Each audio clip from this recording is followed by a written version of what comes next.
कक्षा 10 के प्रिय छात्रों नमस्कार। मैं आज आपके सामने पुनः साक्षी यानी विचित्र साक्षी पाठ जो था जिस पर जो है क्या कहते हैं बंकिम चंद्र चट्टोपाध्याय महोदय का लिखा बंगला गीत या संस्कृत गीत था। मैं उसी बंकिम चंद्र चट्टोपाध्याय जो न्यायाधीश थे, साहित्याचार्य थे, साहित्य पर उनकी अनेक रचनाएं हैं, मैं उसी के विवरण को आपके सामने प्रस्तुत कर रहा हूं। और उस पाठ के माध्यम से पहले हिस्से में हमने ये बताया कि एक गरीब आदमी है, वह अपने बच्चे को पढ़ाने के लिए एक महाविद्यालय ले जाता है और महाविद्यालय में उसका किसी भी तरह से भर्ती करा देता है। भर्ती कराना ही पर्याप्त नहीं होता है। एक दिन उसे सूचना मिलती है कि उसका बेटा बीमार है। वह अपने बेटे से मिलने के लिए चल पड़ता है, लेकिन पैसे बहुत थोड़े थे। इस वजह से उसने सोचा कि मैं पैदल ही चल करके क्यों ना अपने बच्चे से मिल लूं, और इसी सोच के साथ वह पैदल ही चल पड़ा। बस छोड़ दिए और पैदल चल पड़ा। और उसके बाद वह किसी गांव में ठहरता है। गांव में ठहरा था जिसके घर में, उसी घर में चोरी हो गई रात में, और जिसने चोरी की वह आरक्षी था, पुलिसकर्मी था, और उसने बक्सा उठा करके भागने की सोची और उसके पैरों की ध्वनि से अतिथि की नींद खुल गई। और उसका परिणाम क्या हुआ कि वह पुलिसकर्मी चोर चोर उसी को कहने लगा, और गांव वालों ने भी देख लिया और सुना और पकड़ा और भर्त्सना की, और पुलिसकर्मी उसे लेकर के जेल चले गए और न्यायाधीश के सामने उपस्थित करना था। न्यायाधीश ने दोनों की बातें सुनी, और जब बात सुन ली तो न्यायाधीश को शंका थी कि आखिर ये जो चोर है, चोर तो असल में आरक्षी है, ये कमजोर आदमी चोर नहीं हो सकता। और इसी चीज की पुष्टि के लिए उसने एक तरकीब निकाली, एक योजना निकाली। और उस योजना को देखिए, उसने क्या किया था कि जब वह वहां पर कोर्ट में दोनों पक्षों की बातें चल रही थी, एक आदमी आकर के कहता है, कर्मचारी, कि महाराज यहां से दो कोस की दूरी पर एक शव है, किसी ने हत्या कर दी है, हम उसका क्या करें, क्या उसको आपके सामने उपस्थित करें? और जज कहता है हाँ, ले आओ।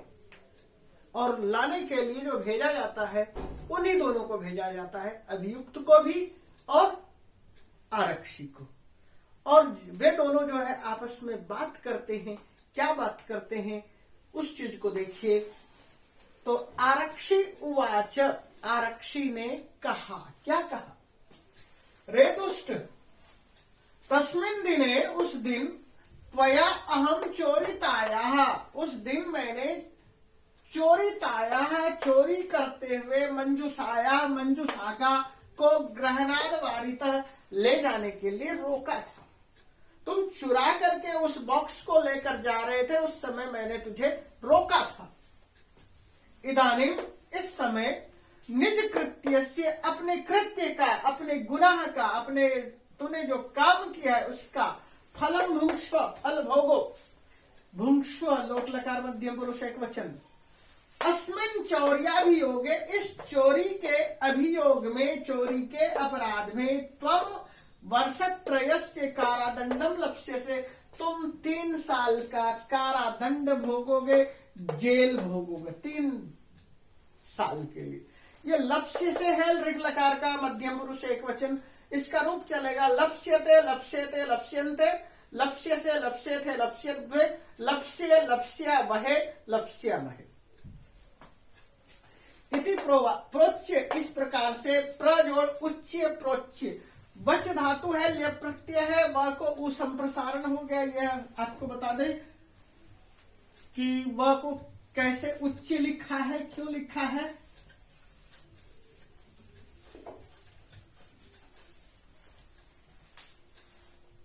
प्र, वच और ल्य।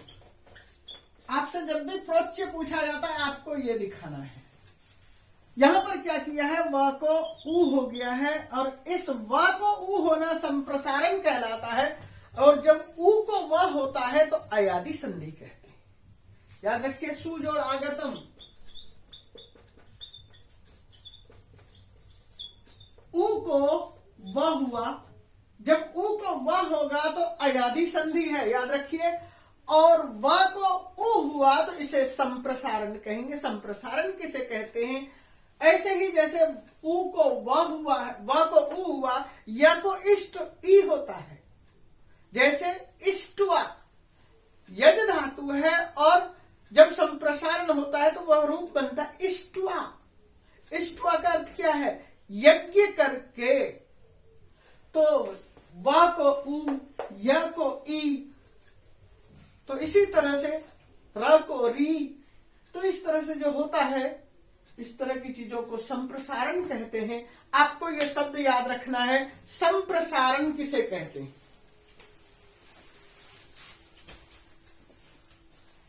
चौर्य, अच्छा ये हमने बता दिया। उच्च अहसत, वह जोर से हंसने लगा। अहसत, अहसतम, अहसन, अहसा, अहसतम, अहसत, अहसम, अहसाव, अहसाम लंग लकार का रूप है। और याद रखना है यथा कथनचित, जैसे किसी तरह से। यथा कथमचित, कथम जोड़ चित, कथनचित किसी तरह से, जिस किसी तरह से।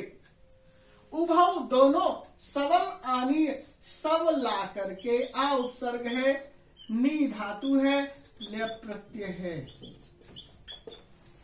एकस्मिन चत्वरे, एक चत्वरे, एक चबूतरे पर। चत्वर का मतलब क्या है? चबूतरा। स्थापित मंतव, रख दिया। उन्होंने क्या किया? एक चबूतरे पर उसको, शब्द को रख दिया। किसने रखा? दोनों ने। दोनों कौन? आरक्षी और अतिथि, वही दोनों ढो रहे हैं। न्यायाधीश ने पुनः, न्यायाधीश ने फिर से, तो घटनाया, उन दोनों को बुलाया और कहा कि घटनाया विषय, घटना के विषय में, वक्तुम आदिष्ट, बोलने के लिए आदेश किया, आदेश दिया। तौ आदिष्ट, उन दोनों को आदिष्ट आदेश दिया। यौ प्रस्थित, जो चले गए थे। कहां गए थे? सब लाने। तो यहां पर आदिष्ट शब्द है, ट प्रत्यय है, आदिष्ट, और द्विवचन में आदिष्ट, आदिष्ट, आदिष्ट, आदिष्ट, आदिष्ट। रामः, रामौ, रामः, गतः, गतौ, गतः। इस तरह से रूप चलेगा। आरक्षणी निज पक्षम प्रस्तुतवती, आरक्षी के द्वारा निज पक्षम प्रस्तुतवती, अपने पक्ष को की प्रस्तुति करते समय।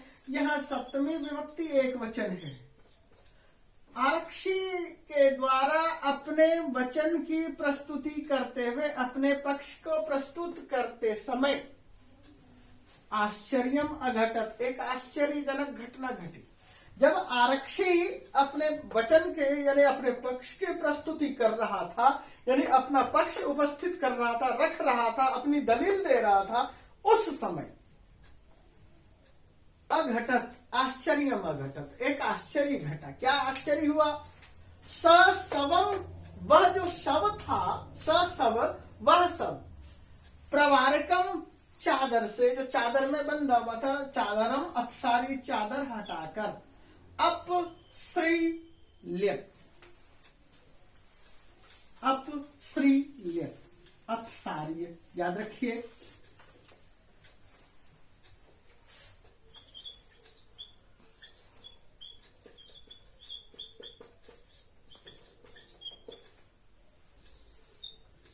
अपसार्य हटा करके। न्यायाधीशम अभिवाद्य, और न्यायाधीश की तरफ अपना मुख करके बोला। निवेदितम, निवेदितवान, निवेदन किया।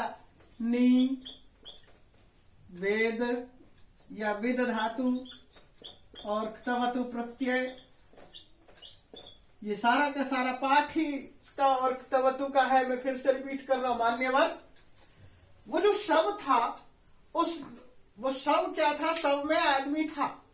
उसने अपने चादर को हटाया और न्यायाधीश के सामने खड़ा हो गया और बोलना शुरू कर दिया। महाराज, मान्यवर, श्रीमान, एतेन आरक्षिणा अध्वनि यदुक्तम, इस आरक्षी के द्वारा रास्ते में यदुक्तम, जो कुछ कहा, अध्वनि अध्वनि रास्ते में, यदुक्तम जो कुछ कहा गया, ध्वन का शब्द था, ध्वनम मार्गम, और ये शब्द जो है प्रयोग किया है अध्वनि यानी रास्ते में, यद उक्तम जो कुछ भी उक्तम कहा, ये भी वही है वच और क्त,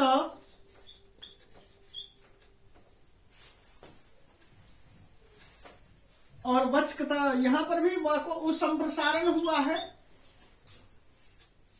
क्या कहा? तद वर्णयामि, उसका मैं वर्णन करता हूं। क्या वर्णन कर रहा है?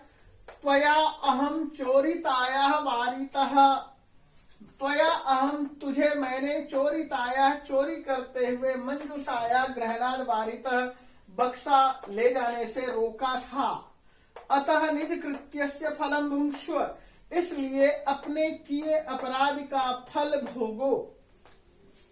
अस्मिन् चौर्याभियोगे, इस चोरी के अभियोग में, त्वं वर्षत्रयस्य कारादंडम लक्ष्य से, तुम 3 साल तक कारादंड यानी जेल, लक्ष्य से तुम्हें जेल मिलेगा या तुम जेल भोगोगे इति। उस सब ने कहा। जब सब ने ऐसा कहा तो अब सोचो कोर्ट में क्या हुआ होगा, खलबली मच गई होगी। तो देखते हैं अगले हिस्से में।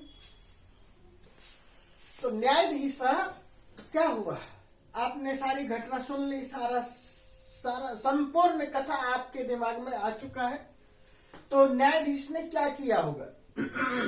न्यायाधीश ने, जज ने, आरक्षी को कारादंडम जेल में डालने का आदेश देकर आदेश लिया।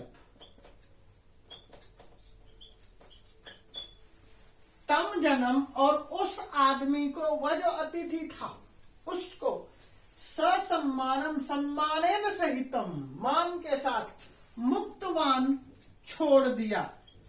मुच धातु है और तवतु प्रत्यय है।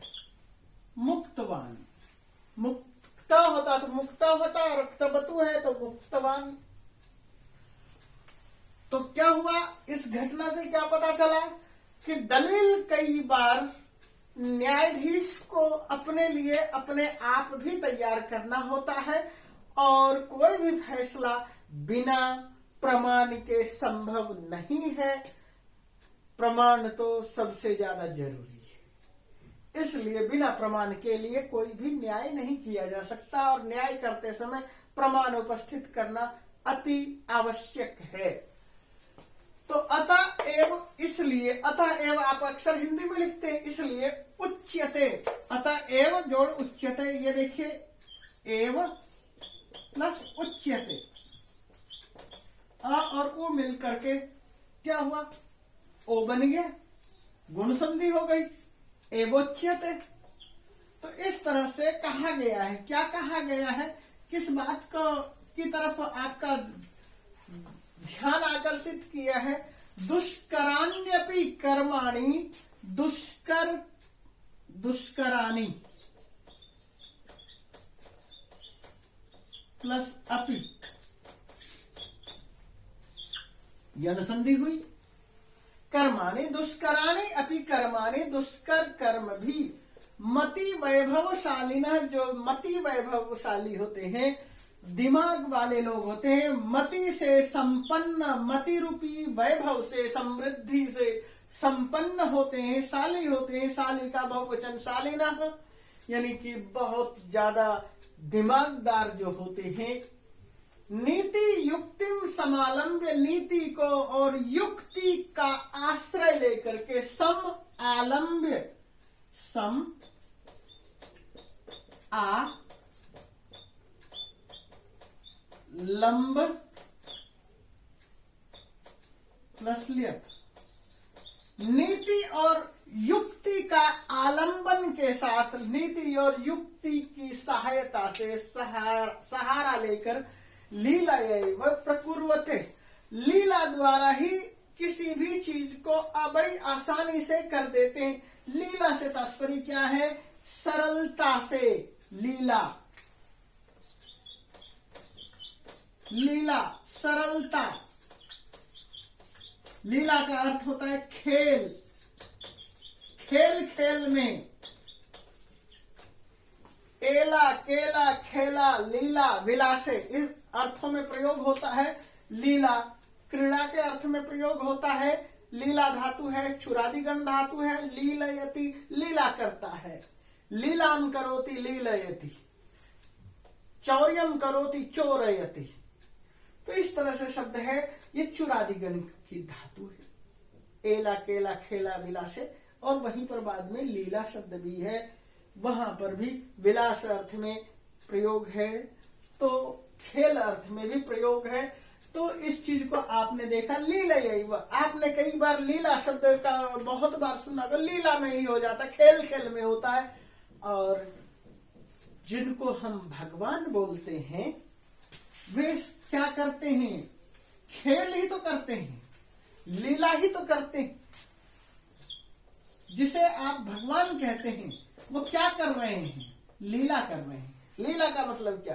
खेल रहे हैं। किन के साथ खेल रहे हैं? हमारे साथ, आपके साथ। और इसलिए उनको क्या कहा जाता है? लीलाधर। बोलिए, श्री कृष्ण को लीलाधर कहते हैं। हाँ, तो लीलाम धारयति लीलाधर, लीलाम बिभ्रति लीलाधर। तो जो लीला का धारण करता है, जो खेल खेल में हर चीज करता है। आपने श्री कृष्ण के जन्म से लेकर के मृत्यु तक अनेक छोटी छोटी घटनाओं और बड़ी से बड़ी घटनाओं को देखा होगा कि वो बच्चा है, दूध पीने वाला है, और फिर भी वो एक राक्षसी को मार डालता है।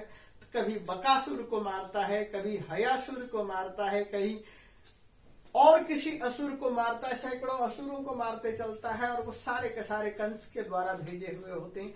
और वो सब क्या कहते हैं? लीला एवं।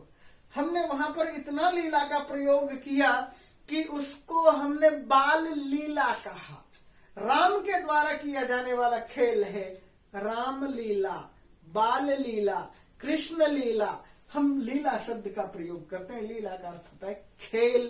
तात्पर्य क्या है? जो कुछ भी हुआ है उसको लीला के माध्यम से, नाटक के माध्यम से, कथा के माध्यम से आपके सामने उपस्थित करना। तो मैं समझता हूं लीला शब्द नाटक के लिए भी प्रयोग होता है, लीला शब्द उद्धरण के लिए भी प्रयोग होता है, लीला शब्द खेल के लिए भी प्रयोग होता है, लीला शब्द विलास के लिए प्रयोग होता है। तो लीला में ही, खेल खेल में ही, बड़ी आसानी से, बड़ी सरलता से, बड़ी सुगमता से, इन्हीं भावों को लेते हुए हम इसको यहाँ पर समाप्त करके हम एक पदे उत्तरता की तरफ बढ़ते हैं। एक पद में क्या उत्तर हो सकता है? कीदृशे प्रदेशे पद यात्रा न सुखावह। पाठ में लिखा हुआ था शुभावह, हम यहाँ सुखावह कह रहे हैं। किस तरह के प्रदेश में? विजने। विजने से तात्पर्य क्या है? निर्जन। निर्जन का मतलब जिसको आप नहीं, जिन रास्तों से आप परिचित नहीं है उनके लिए। अतिथि केन प्रबुद्ध, अतिथि किससे जागा? प्रबुद्ध, जागा। पादध्वनिना, पैरों की आवाज से। कृषकाय का आसित, कमजोर दुबला पतला कौन था?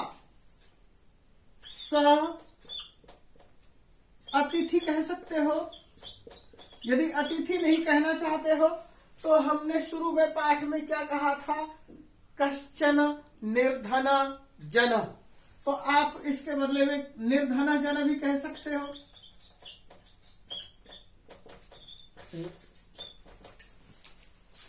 न्यायाधीशम कस्मै कारादंडम आदिष्टवान। न्यायाधीश ने किसे कारादंड देने का आदेश दिया? किसे जेल भेजा? तो किसको भेजा? आरक्षिणम, आरक्षिणे। किसे? आरक्षिणे, आरक्षी को। कम निकषा मृत शरीरम आसीत, किसके निकट मृत शरीर था। मैंने बताया था समय अनिक्षा प्रतियोगे द्वितीय विभक्ति, तो इसलिए यहाँ कम प्रयोग है। तो किसके नजदीक, राजमार्गम निकषा।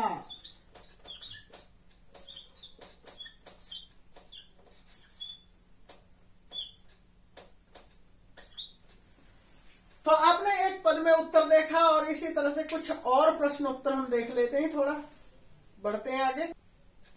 हम यहाँ एक वाक्य में उत्तर लिखना चाह रहे हैं। तो लिखा प्रश्न क्या है, निर्धन जन कथम वित्तम उपार्जितवान, गरीब आदमी ने धन कैसे कमाया। पाठ जब आपने पढ़ा तो इस जगह पर परिश्रम में लिखा था, परिश्रम में। आपको कथम को हटाकर परिश्रम में लिख देना है, बाकी पूरे के पूरे वाक्य को ऐसे का ऐसा रख देना है। निर्धन जन परिश्रम में वित्तम उपार्जितवान, जन किमर्थम पदाति गच्छति, वह आदमी क्यों पैदल जा रहा था। किमर्थम का शब्द का उत्तर ढूंढिए, परम अर्थ कार्ष्णेन, परम अर्थ कार्ष्येन, ये है इसका उत्तर। अर्थ के कृशता की वजह से, अर्थ न होने की वजह से, धन की कमी की वजह से, जनः परम अर्थ कार्ष्येन पदाति गच्छति, ये इसका उत्तर हो जाएगा। ऐसा कैसे उत्तर लिख लेना है, इसको हटा देना है, बाकी इसको यहां पर एडजस्ट कर देना, पूरा वाक्य वैसे का वैसा हो जाएगा। शब्द को समझिए, परम अर्थ कार्ष्येन, धन की कमी के कारण, बहुत अधिक कमी के कारण, वह बच्चा पढ़ा रहा है परिश्रम करके, मेहनत करके। प्रसृते अंधकारे स किम अचिंतयत्, प्रसृते अंधकारे, अंधकार के फैल जाने पर उसने क्या सोचा, और किम को यहां से हटा देना है और इसके आगे लिखना है। क्या लिखना है, उस चीज को समझिए। अंधकार के फैलने के बाद उसने क्या सोचा। निशांधकारे प्रसृते विजने प्रदेशे पदयात्रा न शुभावः, क्या सोचा उसने। निशांधकारे, आपको मैंने शुरू में कहा था ये उक्ति है, इसको याद कर लेना है, ये लिखना है। निशांधकारे विजने प्रदेशे पदयात्रा न शुभावः, फिर से मैं बोल रहा हूं, निशांधकारे प्रसृते विजने प्रदेशे पदयात्रा न शुभावः। वस्तुतः चौरः कः आसीत्, वास्तव में चौर कौन था, आरक्षी। आपको यहां पर लिख लेना है, वस्तुतः चौरः आरक्षी आसीत्। जनस्य क्रंदनम निशम्य आरक्षी किम अवदत्, चोर जनस्य, उस सज्जन के क्रंदनम निशम्य, क्रंदन को सुन करके आरक्षी ने क्या कहा था। एक लंबा शब्द था जहां से मैंने शुरू किया था, रे दुष्ट, और उसके बाद उसने क्या कहा, तस्मिन् दिने त्वया अहम चोरितायाः मंजुषायाः ग्रहणाद् वारितः, इदानीं निजकृत्यस्य फलं भुङ्क्ष्यो अस्मिन् चौर्याभियोगे त्वं वर्षत्रयस्य कारादंडम लप्स्यसे, ये उसने कहा था। क्या कहा था, फिर से सुन लीजिए, पूरा सेंटेंस लिखना है। रे दुष्ट तस्मिन् दिने त्वया अहम मंजुषा चौर्यात् चोरितायाः वारितः, अधुना इदानीं निज कृत्यस्य फलं भुङ्क्ष्व चौर्याभियोगे त्वं वर्षत्रयस्य कारादंडम लप्स्यसे, ये उसने कहा था। मति वैभवशाली न, जो मति के वैभव से शाली लोग होते हैं वो क्या करते हैं। मति वैभवशाली न दुष्कराणि अपि कर्माणि कथम साधयन्ति, नीतिम युक्तिम समालंब्य लीलयैव प्रकुर्वते। इसका उत्तर यही है जो आपने श्लोक पढ़ा, इसमें सेकंड लाइन थी, नीति युक्तिम समालंब्य, नीति और युक्ति के द्वारा आलंबन लेकर लीलयैव, लीला से ही प्रकुर्वते कर देते हैं। ये इसका उत्तर था। अब हम कुछ प्रश्नोत्तर देखते हैं। तो यहाँ पर देखो, रेखांकित प्रश्नों का निर्माण करना है, प्रश्न बनाना है। तो पुत्रम लिखा है, पुत्रम का मतलब पुल्लिंग में है, तो क्या करेंगे, कम। कर्णा परोग्रही तस्मै, चतुर्थी विभक्ति है, तो हम चतुर्थी विभक्ति किम शब्द का क्या करेंगे, कस्मै। चौरस्य पाद ध्वनिना अतिथि प्रबुद्ध, चौरस्य कस्य।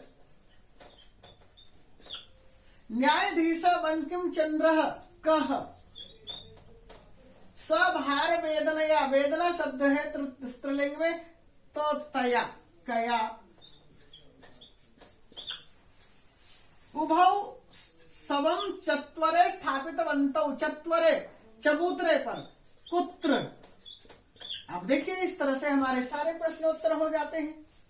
संधिम संधिच्छेदम व पाठात् चिनुतः, आपको क्या करना है, मैंने हर संधि को, संधि विच्छेद को अभी साथ के साथ करवाया है, अंडरलाइन किया है, रेड पेन से किया है, जिससे कि आपको अच्छी तरह से अलग अलग साफ दिखाई दे। आपको चुन करके लिखना है। और क्या करना है, प्रत्यय का प्रयोग किया है इस पाठ में। एकता, तवतु, ल्यप, तुमुन और अनियर सभी तरह के प्रत्यय आए हैं। उन सारे प्रत्ययों का इस तरह से ग्राफ बनाइए और उसके बाद सारे प्रत्ययों के त प्रत्यय को एक साथ लिखिए, तवतु को लिखिए, यहाँ लेप वाले में कॉलम में लेप को लिखिए, तुमुन वाले कॉलम में तुमुन लिखिए, अनियर वाले कॉलम में अनियर लिखिए। अनियर का एक ही था करनियम, बाकी सबके ठीक थे। तो इस तरह से आप लिख सकते हैं। और आगे देखते हैं। तो बच्चों, ये देखिए, मैंने पाठ में लकार का जो प्रयोग हुआ, और उन लकारों में मैंने 3 लकार मैंने यहाँ चल धातु का लट लकार में लिख दिया, चलती, चलता, चलंती, चलसी, चलथा, चलथा, चलामी, चलावा, चलामा। चल का ही लंग लकार में रूप लिखा है, अचलत, अचलतम, अचलन, अचलह, अचलतम, अचलत, अचलम, अचलाव, अचलाम। और इस लंग लकार का अधिकतम प्रयोग हुआ है। चल का ऋट लकार का है प्रयोग, चलिष्यति, चलिष्यता, चलिष्यन्ति, चलिष्यसि, चलिष्यथा, चलिष्यथा, चलिष्यामि, चलिष्याव, चलिष्यामा। और ये ऋट लकार का कम प्रयोग हुआ है। ठीक उसी तरह से उसमें अन्य बहुत सारी धातुओं का प्रयोग हुआ है। लास्ट में लब धातु का प्रयोग हुआ, इसलिए मैंने लिख दिया है यहाँ लभते, लभेते, लभंते, लभसे, लभेथे, लभद्वे, लभे, लभावहे, लभामहे। और लब काल ऋट लकार यानी कि भविष्यत काल। और ये लिखा लप्स्यते, लप्स्यते, लप्स्यन्ते, लप्स्यसे, लप्स्यथे, लप्स्यध्वे, लप्स्य, लप्स्यावहे, लप्स्यामहे। इसका बहुत प्रयोग हुआ। कम हुआ थोड़ा सा। अलभता, अलभेतम, अलभंता, अलभथा, अलभेथाम, अलभध्वम, अलभे, अलभावहे, अलभामहे। ये लंग लकार का बहुत अधिक प्रयोग हुआ, इसका बहुत ज्यादा प्रयोग हुआ। धातु अलग अलग हो सकती है, लेकिन इनका प्रयोग बहुत ज्यादा मात्रा में है।